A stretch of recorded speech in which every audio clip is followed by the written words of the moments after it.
Corona के संक्रमण काल में देश के लिए सबसे बड़ी खबर है आज दो शब्द, तबलीगी जमात। शायद आप में से कईयों ने ये शब्द सुना होगा और कई शायद नहीं जानते होंगे। जिन्होंने सुना होगा ये सोच रहे होंगे कि कोरोना के इस वक्त में आखिरकार ये दो शब्द आ क्यों रहा है। दरअसल 1700 की तादाद में ऐसे मौलाना जो दिल्ली के निजामुद्दीन 1 से 15 मार्च के बीच में पहुंचे थे, उन्होंने बवाल कर दिया है। अब बवाल कैसे किया है ये आप समझिए।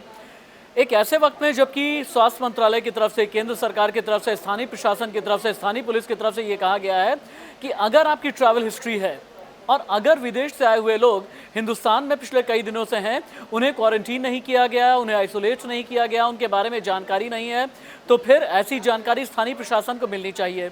लेकिन 1700 लोगों की जानकारी नहीं दी गई। और एक ऐसे वक्त में जब दिल्ली के मुख्यमंत्री और हमारे प्रधानमंत्री दोनों का ही ये कहना है कि सामाजिक दूरी बना करके रखें, तो ऐसे में आखिरकार 1700 के आसपास लोग निजामुद्दीन में एक जगह पर आकर के जुटे और जुटने के साथ साथ ये लोग एक धार्मिक आयोजन में शामिल भी रहे। लेकिन जैसे ही स्थानीय प्रशासन को पता चला, वहाँ पर लोग पहुँचे, तो पता ये चला कि कई अलग अलग मुल्कों से ये लोग आए थे। अब किन किन देशों से ये लोग आए थे ये जान करके आप भी चौंक जाएंगे जिस तरीके से हम चौंक गए।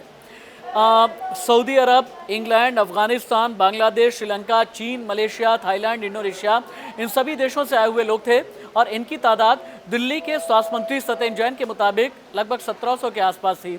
इनमें से 325 लोगों को भेजा गया है आइसोलेशन में, क्वारंटीन करने के लिए उन्हें भेजा गया है। लेकिन इनके बारे में पता ये चला है कि इनमें से 11 लोगों की मौत हो गई है, जिनमें से 7 तेलंगाना के रहने वाले थे और इसके अलावा जो 4 थे तमिलनाडु, कश्मीर और अलग अलग राज्यों के रहने वाले थे। ये जो मौलाना थे ये दिल्ली के बाद फिर उत्तर प्रदेश गए, कश्मीर गए, दिल्ली के अलग अलग इलाकों में गए, तमिलनाडु गए, तेलंगाना गए। इनके बारे में पता करने की कोशिश की जा रही है कि इनके संपर्क में कौन कौन आया। हालांकि तबलीगी जमात वाले लोगों का ये कहना है कि WHO की टीम आई थी जहां पर ये सभी लोग इकट्ठा थे, स्थानीय प्रशासन को पता था, स्थानीय पुलिस को पता था, तो एकाएक ये क्यों कहने की कोशिश की जा रही है कि उस जगह पर छापा मारा गया।